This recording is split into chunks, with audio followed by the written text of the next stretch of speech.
Le fils de mon frère a jeté mon gâteau d'anniversaire par terre et a dit « Mange-le par terre ». Je n'ai pas dit un mot. Ce soir-là, maman m'a envoyé un texto, nous avons décidé de couper tout contact. Reste loin de nous pour toujours. Mon frère a aimé le message. J'ai répondu, demain, je retire mon nom de tous les prêts. À minuit, la conversation de groupe a explosé. 53 appels en absence. Mon nom est Alex. J'ai 33 ans. Le grand frère, un chauffeur de poids lourd qui connaît chaque relais routier de l'autoroute I-80 à l'odeur de la friteuse. Je dors plus souvent dans ma cabine que dans un lit. Je garde un thermos de café noir, un atlas en papier dans la boîte à gants, et un petit carnet où j'écris les kilomètres, le carburant, et de petits rappels comme « Appelez le garage de pneus à Omaha ». Dans ma famille, je suis celui qui déménage, qui répare, celui qui a les épaules larges. Ça a l'air flatteur, jusqu'à ce qu'on réalise que ça veut dire « mulet ». Maman dit que je suis né sérieux. Papa se vantait que je pouvais garer une remorque dans un espace de la taille d'une boîte à chaussures. Mon petit frère, Ethan, est tout le contraire. Flamboyant, bruyant, allergique à l'ennui. Il met le désordre et raconte des histoires sur ce désordre comme si c'était des aventures. Les gens rient.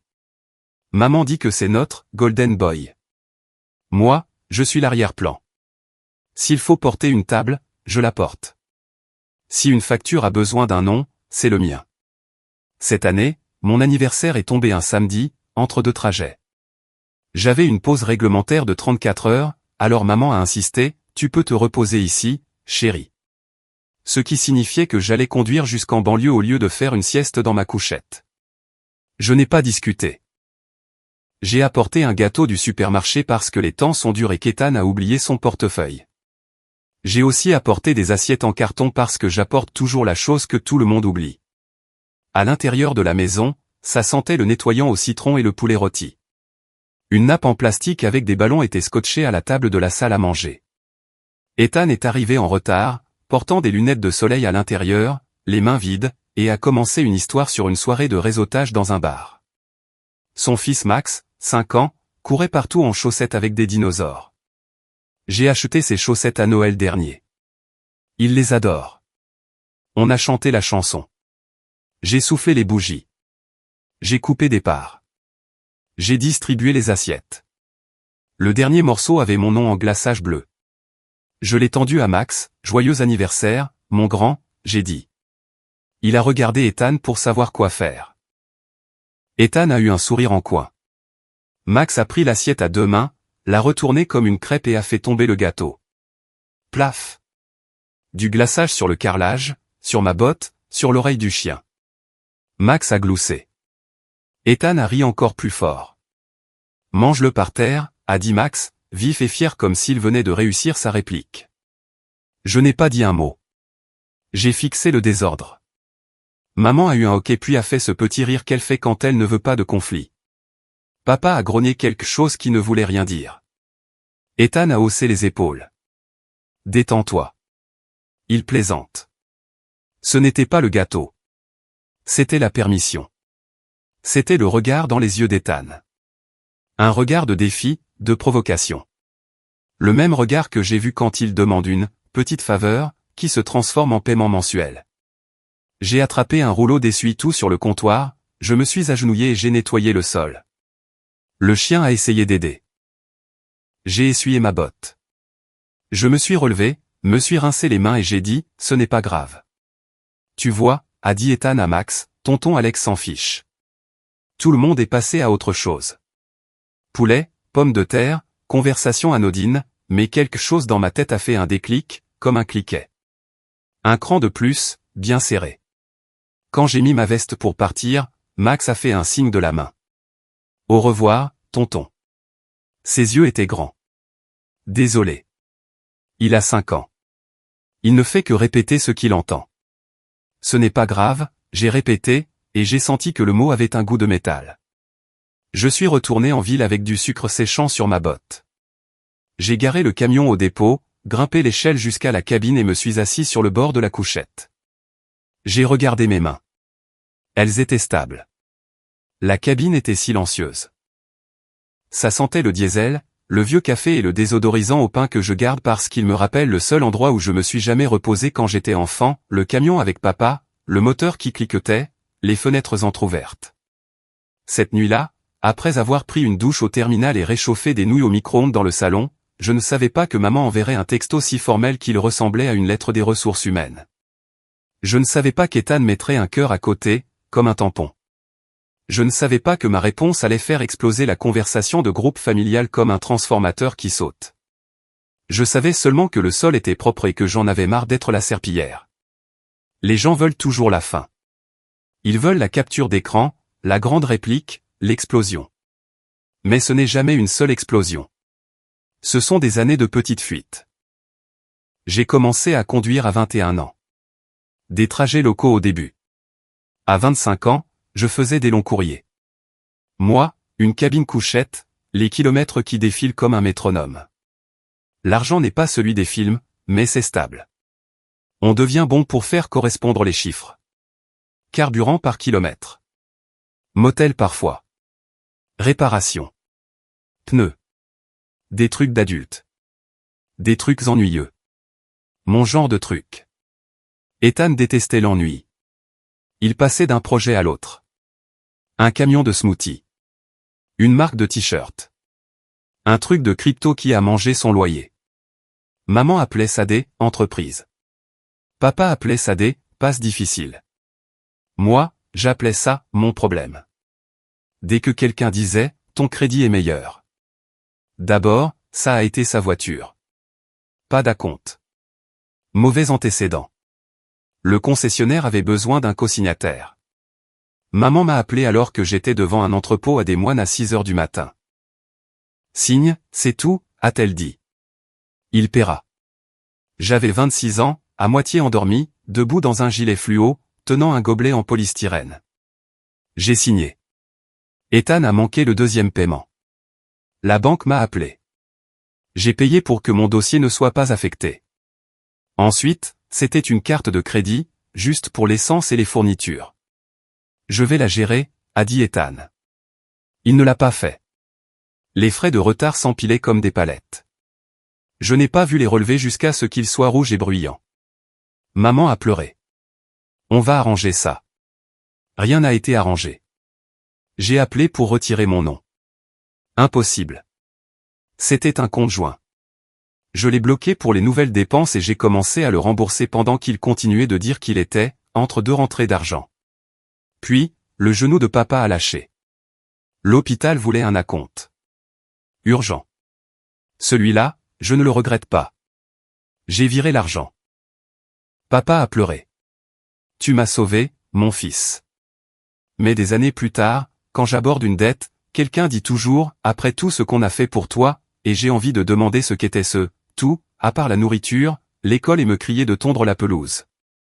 À 30 ans, mon nom était soudé à 3 choses, le prêt auto d'Ethan, refinancé une fois pour baisser sa mensualité que je finissais quand même par couvrir, une carte de magasin qu'il a ouverte sous mon nez parce qu'il y avait une promotion, avec laquelle il a acheté une télé pour le salon en disant « On l'utilisera tous les deux, chez maman, où je n'habite pas, et une ligne de crédit pour du stock quand ses t-shirts étaient, sur le point de cartonner. » Les t-shirts n'ont jamais cartonné. La ligne de crédit, si. Pendant ce temps, je conduisais de nuit, dans les tempêtes, sur les routes de montagne. J'ai appris à faire la sieste sur les parkings entre les alarmes du frigo. J'ai appris quels relais routiers avaient des douches décentes et lesquels sentaient les chaussettes mouillées. J'ai manqué des anniversaires et des fêtes parce que le fret ne se soucie pas des jours fériés. Quand je venais, j'apportais de la bonne viande et un gâteau, je réparais la porte qui grinçait de maman, je changeais une ampoule et je laissais Ethan me couper la parole. On rejouait la même scène. Je fournis. Il fait son numéro. Maman rayonne devant son éclat. Chaque demande venait avec un joli ruban. C'est juste temporaire. Tu es le seul en qui nous avons confiance. Tu sais qu'on le ferait pour toi. Le ruban se détachait quand je disais non. Je ne disais pas non souvent. Chaque fois que j'essayais, maman mettait une main sur sa poitrine comme si l'idée lui brisait une côte. La famille s'entraide, disait-elle, ce qui signifiait toujours que c'était moi qui poussais le chariot en montée pendant qu'Ethan patinait derrière, accroché à la poignée. L'année avant le gâteau, le camion de smoothie 2.0 d'Ethan avait besoin d'un permis. Il a oublié de payer une taxe. Les pénalités de retard sont tombées. Il a appelé à 10h08 du matin alors que j'étais garé devant un entrepôt à Bakersfield, avec le frigo qui ronronnait et une horloge qui tournait vers mes limites d'heures de service. Frérot, j'ai besoin de 1200 $ avant demain matin ou ils annulent mon emplacement. Je te rembourse vendredi. Je n'aurai pas de réseau vendredi, j'ai dit. Je serai dans le Wyoming. Mets-le simplement sur la carte. Je m'en occuperai. La carte était jointe. Il n'y avait pas de « je m'en occuperai ». Il y avait moi, entendant l'avenir dans sa voix. Je lui ai envoyé l'argent. Le vendredi est passé. Le vendredi suivant est passé. La pénalité est quand même apparue parce qu'il était déjà en retard avant de m'appeler. Max est né au milieu de ce bazar. Je le tenais dans mes bras à l'hôpital pendant qu'Ethan faisait une vidéo pour Instagram. Bienvenue au monde, petit roi. Il a tourné la caméra vers moi et a dit, et voici le gars qui t'apprendra à changer un pneu. J'ai souri et gardé pour moi ce que je pensais. J'avais envie de dire, voici le gars qui paie pour les pneus que tu crèves. À mesure que Max grandissait, les factures d'Ethan aussi. Il adorait le matériel. Nouvelle poussette, haut de gamme, puis une chaise de gaming, puis un téléphone pour les affaires. Il laissait échapper, mets-le sur notre carte, comme si mon nom n'était pas soudé à son impulsivité. Je protestais. Il boudait. Maman appelait. S'il te plaît, Alex. Ton frère essaie. Tu sais comment il est. Je sais exactement comment il est. Et il le sait aussi. C'est un homme qui traite ses efforts comme une monnaie et attend la monnaie en retour. Il y a eu de petites humiliations.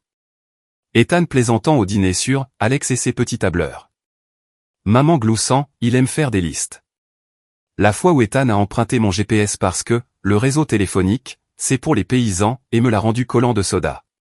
La fois où il a utilisé ma carte de carburant à une station-service parce qu'il avait oublié son portefeuille, ce qui a déclenché une alerte à la fraude pendant un trajet et m'a obligé à être au téléphone avec le dispatch à 3h du matin pour expliquer pourquoi mon carburant apparaissait dans une ville où je n'étais pas. J'ai commencé à noter chaque demande avec les dates. 4 avril, 250 $ pour frais de retard de permis. 19 mai, 480 $ pour urgence de stock. 2 juin, 90 $, je ne peux pas prendre les médicaments de Max avant vendredi. Celui-là, je l'ai envoyé sans poser de questions. 30 juin, 310 $, je te fais un virement ce soir. Il ne l'a pas fait. Les chiffres n'ont pas de sentiment, mais les miens ont commencé à porter des émotions comme des briques. Sur la route, on apprend à prêter attention aux petits signes. Une vibration avant un éclatement de pneu. Une odeur avant qu'une courroie ne lâche. La famille a aussi des signes. Des petites choses qui vous disent qu'une panne est proche. Le gâteau n'était pas une panne. C'était un test de sirène. Nous l'avons tous entendu. Nous avons tous continué à manger du poulet comme si rien ne brûlait. Cette nuit-là, garé au dépôt, mon téléphone a vibré à 21h47. Le texto de maman est tombé comme une note de service officielle. Nous avons décidé de couper tout contact. Reste loin de nous pour toujours. Pas de contexte, pas de préface, juste un verdict. Je pouvais voir les empreintes digitales dessus. Ethan écrit de manière dramatique. Maman copie sa voix. Une seconde plus tard, Ethan a aimé le message. Un petit cœur rouge à côté d'eux, pour toujours. Mignon. J'ai tapé une réponse et l'ai effacée. J'en ai tapé une autre, effacée. J'ai fait les 100 pas dans le salon faiblement éclairé, à côté d'une machine à pop-corn qui ne fonctionne jamais. Les mots qui se sont imposés n'étaient pas une menace. C'était un plan que je construisais tranquillement depuis des mois, trop effrayé pour le dire à voix haute. Demain, je retire mon nom de tous les prêts. Je l'ai envoyé.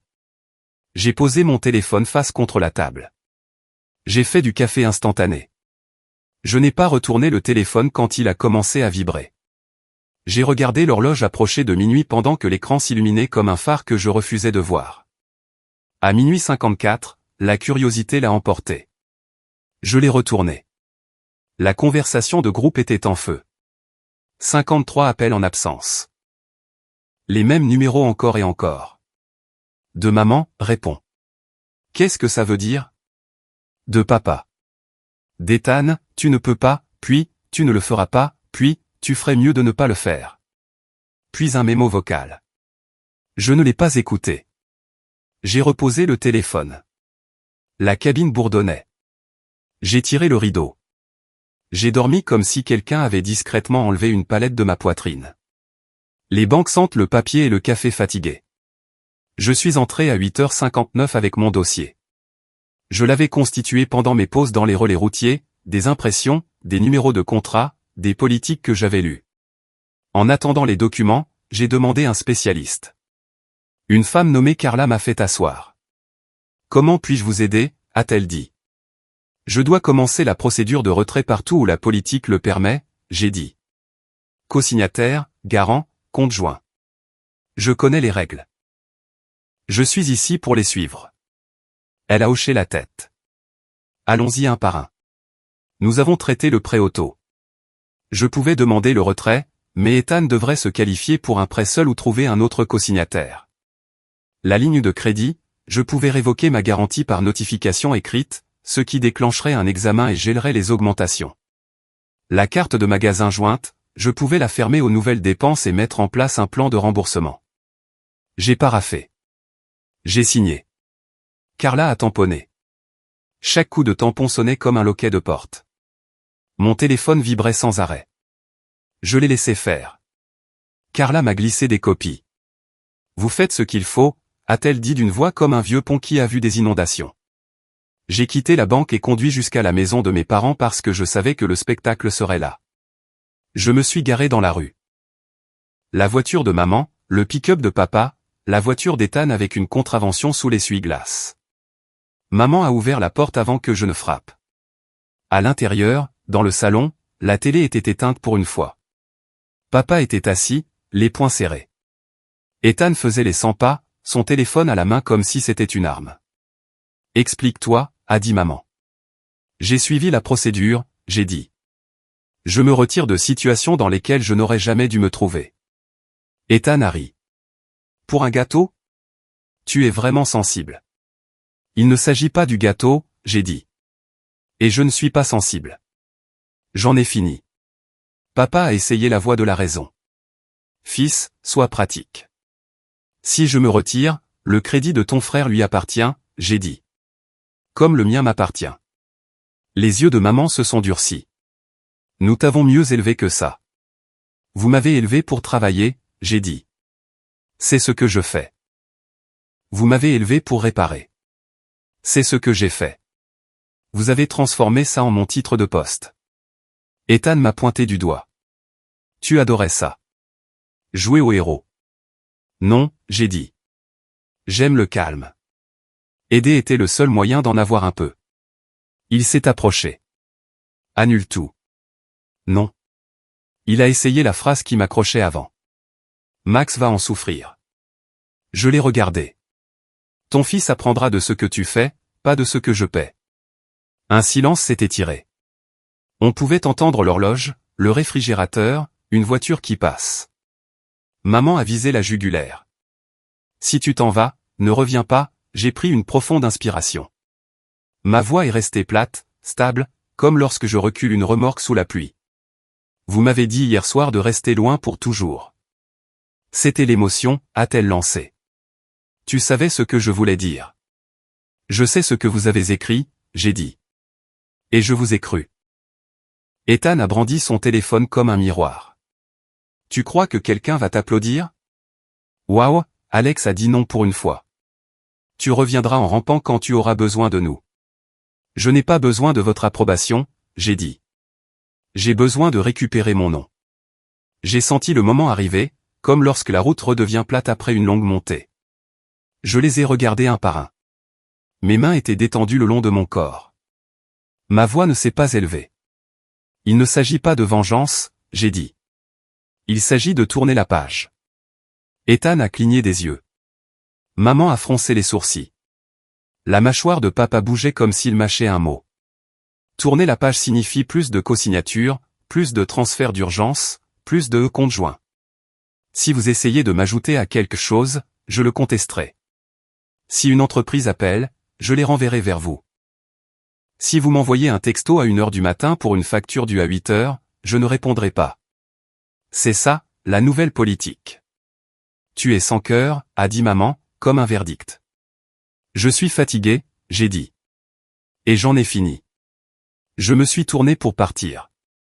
Si tu franchis cette porte, ne t'attends pas à être le bienvenu à nouveau, a-t-elle dit.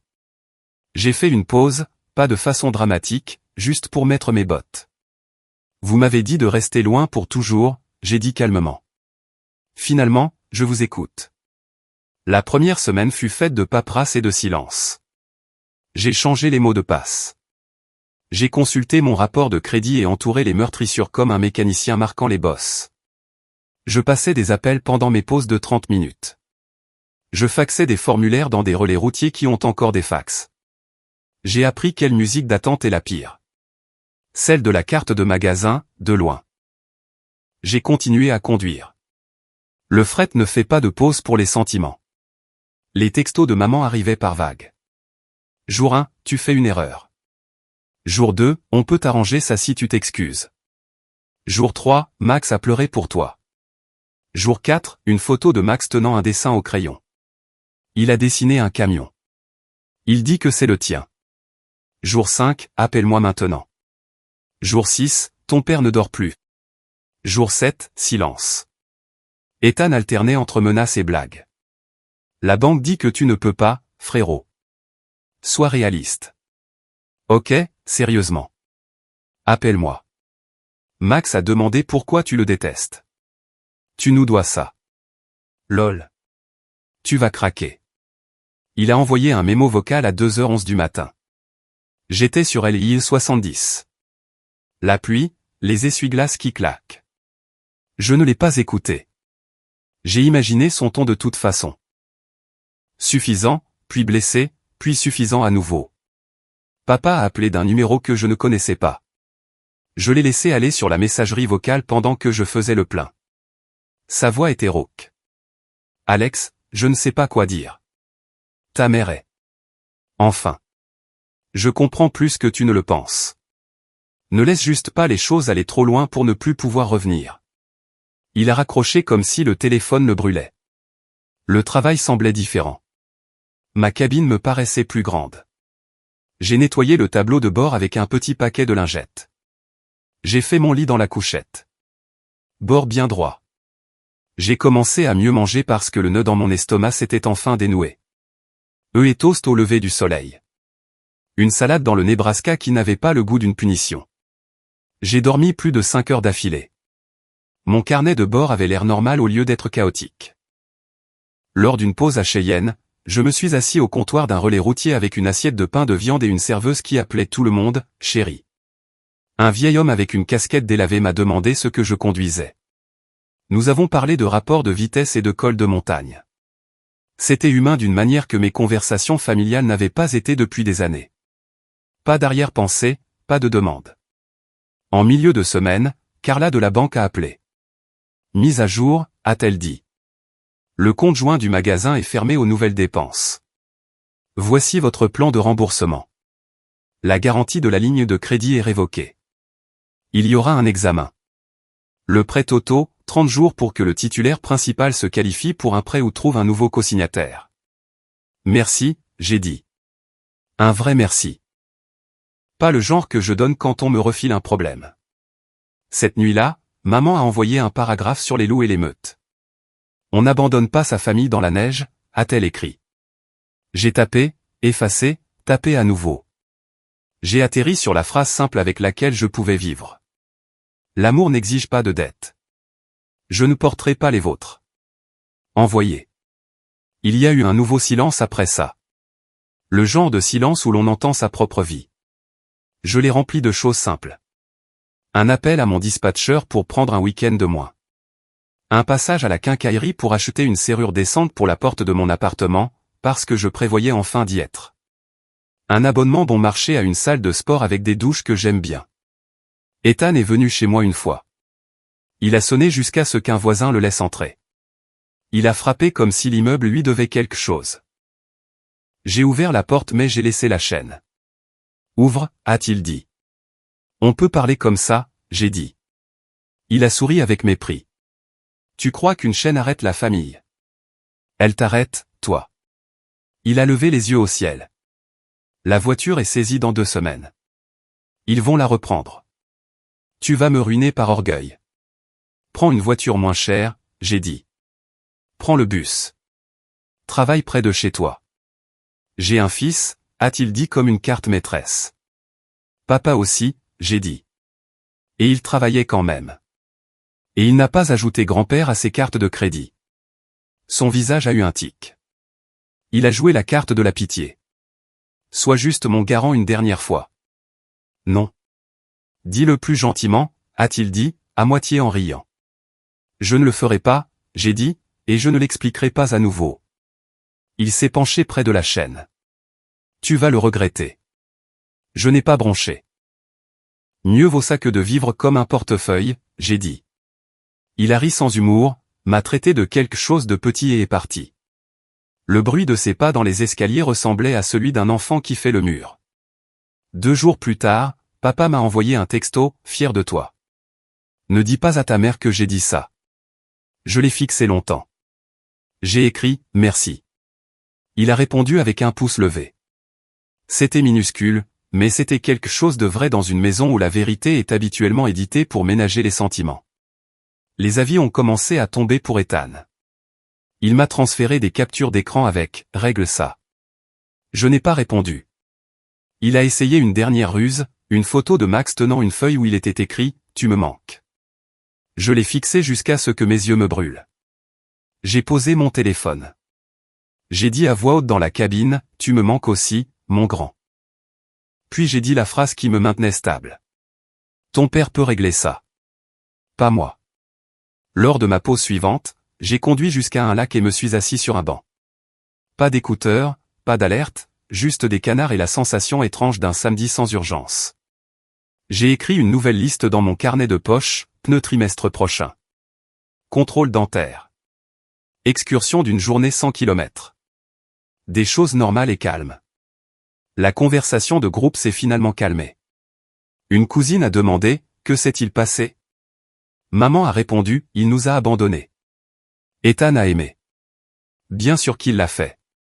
J'ai regardé le mot « abandonné » et j'ai réalisé qu'il me faisait peur avant. Maintenant, il me semblait être une boîte vide. Je ne vis plus dans les boîtes que les autres étiquettes.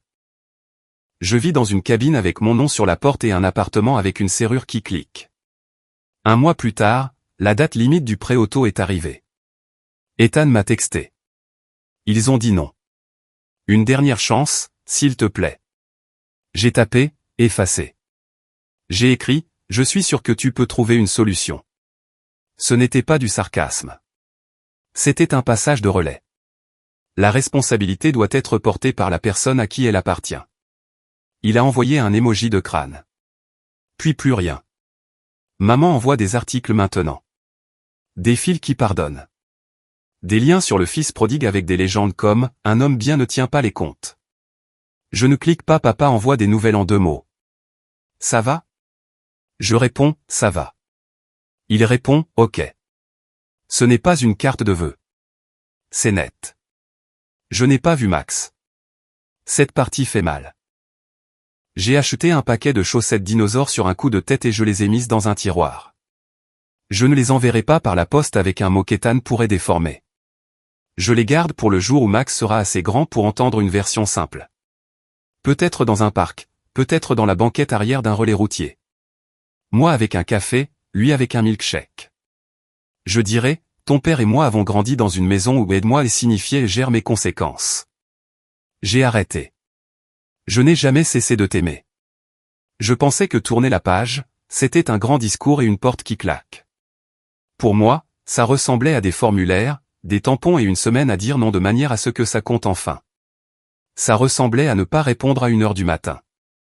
Ça ressemblait à se promener au bord d'un lac et à apprendre comment sonne le silence quand ce n'est pas une punition. Je conduis toujours. Je recule toujours sur des quais étroits sous la pluie. Je fais toujours un signe aux enfants qui lèvent les bras depuis les sièges arrière pour un coup de klaxon. Je le leur donne, long et joyeux. Je tiens toujours un carnet des kilomètres et du carburant, mais j'ai ajouté une page à la fin avec un autre type de registre. J'ai écrit « Mon argent est à moi. Mon nom est à moi. Mon temps est à moi. Non, est une phrase complète.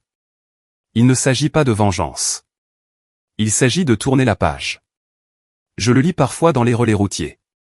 Pas parce que j'oublie, mais parce que le vieux scénario murmure encore, sois utile ou ne sois rien. Ce scénario me donnait des nœuds dans les épaules et une cote de crédit qui vivait dans la peur. Le nouveau scénario est simple. Sois honnête. Paie tes propres factures. Laisse les autres payer les leurs. Si ma mère dit un jour, tu nous manques, j'écouterai. Si elle dit, nous sommes prêts à arrêter de t'utiliser, je me présenterai à la table de la cuisine avec du café et sans amertume. Les limites ne sont pas un mur. Elles sont une porte avec une serrure et des règles. Les gens sont les bienvenus quand ils frappent et s'essuient les pieds. Ce n'est pas une histoire de vengeance. Personne n'est allé en prison. Personne n'est devenu viral. C'est l'histoire d'un chauffeur de camion qui a finalement déposé le fardeau qui n'était pas le sien. C'est l'histoire de choisir des sols propres plutôt que des blagues collantes.